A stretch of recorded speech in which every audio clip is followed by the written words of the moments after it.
Hello everybody, so today I will talk about calculus. The topic today is about integration. So now I will show you how to answer. We need to expand this one. And you got about s squared minus 2s plus 1. So about s multiplied by s squared, s and number 1.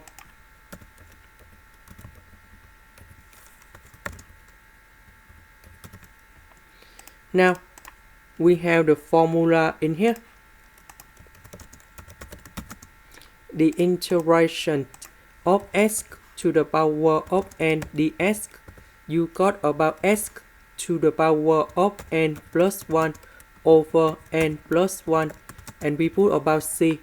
Now we can apply the formula for this one, and this one.